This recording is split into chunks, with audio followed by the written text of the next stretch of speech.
back at the Budokan for tonight's action. Billy Scott from Nashville, Tennessee, in the ring against Yoshihiro Takayama, who is 6'5" and goes about 240. And I'll tell you, if he can kick with that size frame, boy, that's a lot of foot speed and a lot of hand speed coming around to hit you. Takayama, a big fan favorite. Billy Scott, a wrestler from the U.S. Don't anticipate seeing many kicks from Scott. And the one thing you never see is a real tall wrestler. And the reason why is it's hard to defend your body. And that's why I'm saying Takayama better be good at striking, because if Scott gets inside... Big knee to the midsection. When Scott gets inside, he gets kneed. Good striking. Attempted kick. Scott with a takedown. And now they start to work on the joints, looking for submission. Scott, known for his wrestling, really a pure wrestler. Yeah, very deliberate. Oh, Scott thinking about a kick there, held off. Didn't feel he was going to be able to hit a vital place. Now Takayama, with the long legs, needs some room for his kicking, though. That's right. That's why as a wrestler you want to get inside. But you see what happens when Scott drops his head. Takayama brings the knees up right away. And you can get an idea of how the strategy goes then. If you wade in with leading with your head bent over, you're going to be catching knees coming up. If you stand upright, that's when they roundhouse kick. Pretty good takedown by Takayama. Scott doing a good job of avoiding any submission holds here. Figure four to the body there. Flattens Scott right out. And this is something that Takayama can use. Long legs. Stretch your opponent out. And they came into the ropes, they break and start over. Billy Scott is 25 years old. Sorry, Jeff. That's okay. I was just going to say the contrast here is really good. You have tall and striking and short, powerful and seizing. So you see how each athlete has to display their skills and make them dominant in order to be successful. Oh, hard kick to the midsection, followed up, knee to the head, sends Scott down. Definite knockdown there. Hard kicks by Takayama. Scott up right away. Probably stunned him more than anything. Every time he seems to bend over to reach for Takayama's legs, he's catching a knee to the face. Takayama with the early advantage. Nice trip. Showing some of that wrestling skill. Maneuvering to try to find a weakness, find a limb in which to attack. Here he's got the arm. What's the best way to deal with the taller, longer-reaching fighter like this? Well, you want to get inside his striking distance so that you are less vulnerable to those kicks, particularly that. And if I'm a wrestler, I want to get inside on him. And maybe not lead with my head down, but certainly attack angles going to the side so that he can't bring a knee up directly into your face.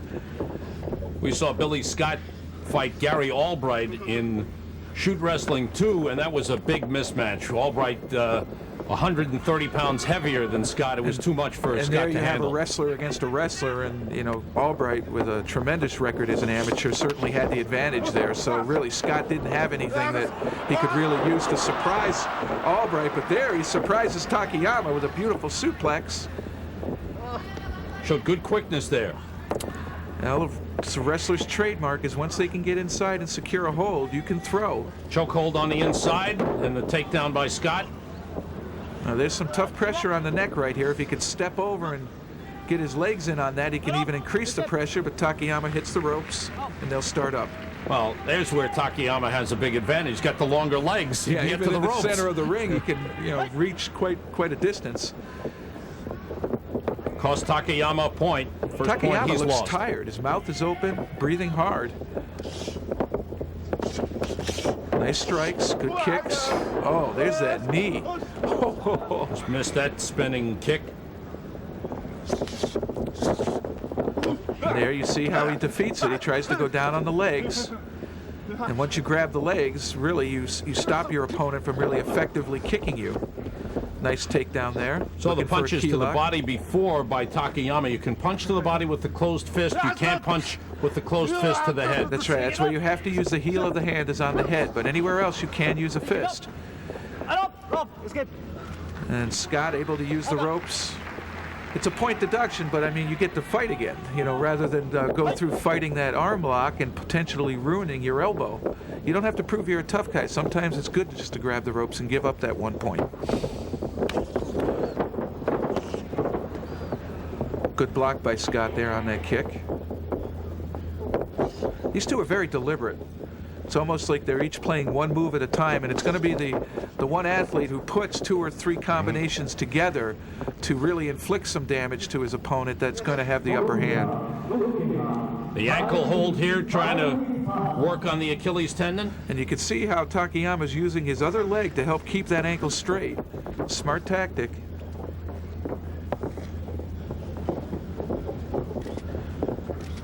Measuring each other up. It's interesting that you felt that Takayama looked tired. He's so physically imposing. Being tall and lean, but again, you know, he's dealing with power. The Americans usually are stronger, where the Japanese are a little bit smaller and in better shape. Here's an exception, a very tall athlete from Japan, but what he probably does lack is tremendous power. Oh, and he's in trouble. Submission he's hold in here. trouble. He better get to a rope. Scott desperately trying to get to the ropes, just gets there with the toe. And that keeps him alive in this bout. And Takayama's length really hurt him there. He was unable to apply the real killing pressure. He smelled blood. He had a perfect opportunity, but he wasn't able to cinch it up tight and get Scott to submit. That was close.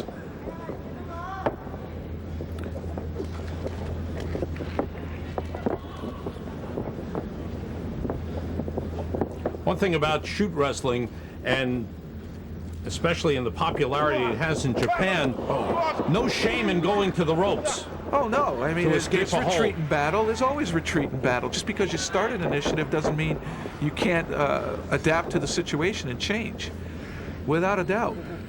And you heard them applaud when a person gets to the rope. They admire the fact that they just don't give up. They endure the pain and do what they have to do to fight again. Well, there's certainly some technique in the art of escaping. Oh, without a doubt.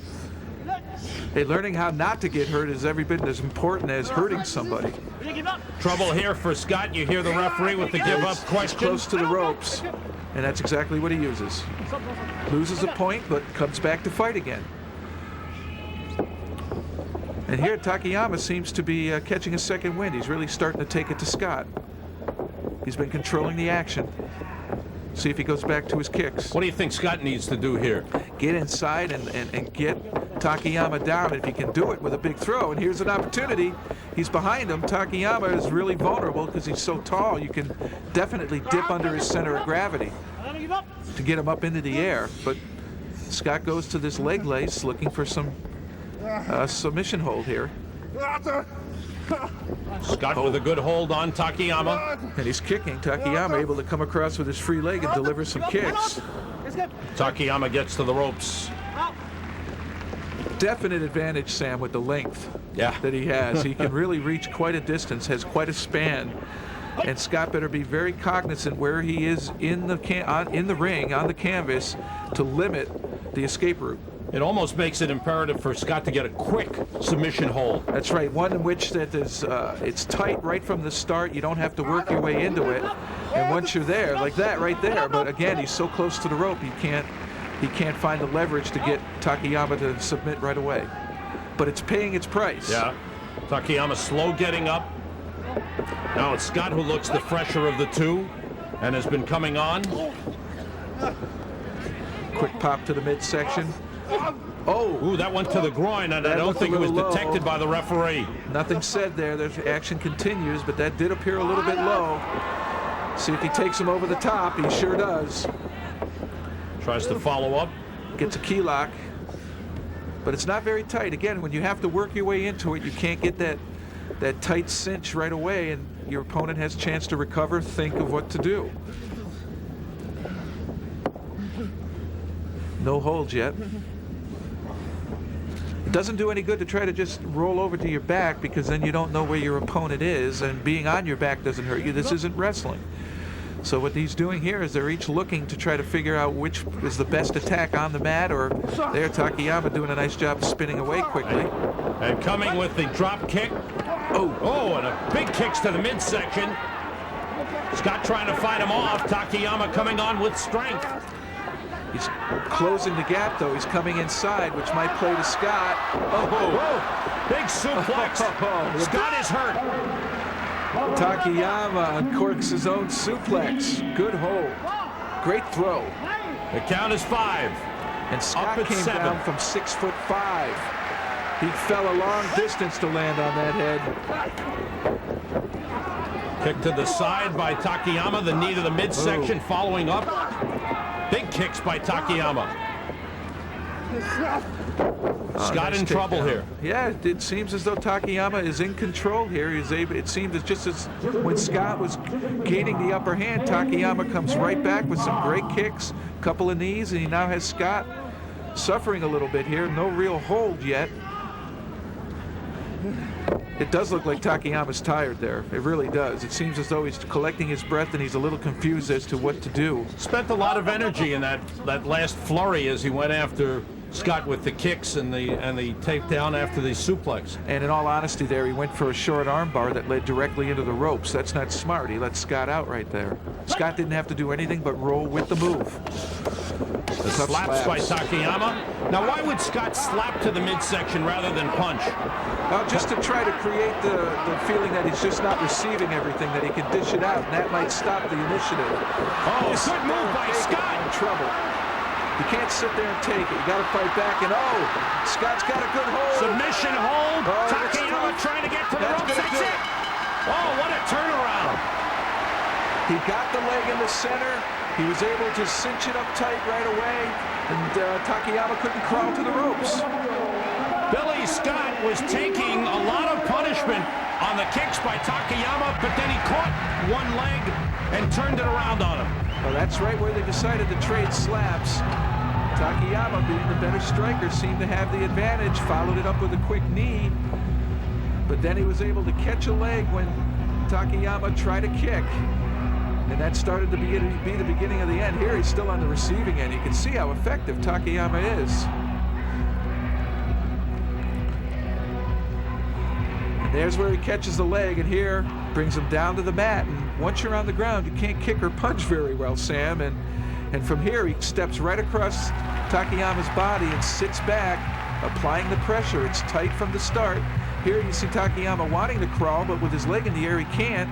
And here he's got to fight the pressure one-on-one, and submission hold is too much. He's got a great job of keeping Takayama in the center of the ring, and I think that's a point where Takayama, being tired, really cost him because he didn't have the strength to get to the ropes. That's right. You could see him looking up, but unable to do it.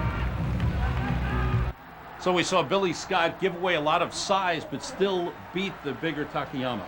Well, size has its advantages, but skill can outweigh size. And without a doubt, if you are a very skilled athlete, have some athleticism, have trained yourself very, very hard, you can overcome some size, and Scott proved that. A lot of excitement as the American tag team of Leidick and Nelson come through against the Japanese team. Leidick and Nelson really were pumped for that fight. Well, it seems Leidick had a personal vendetta against one of the Japanese wrestlers, but really when you look at it, they fought as a team, and really that's what tag team is all about. They leaned on each other, they supported each other.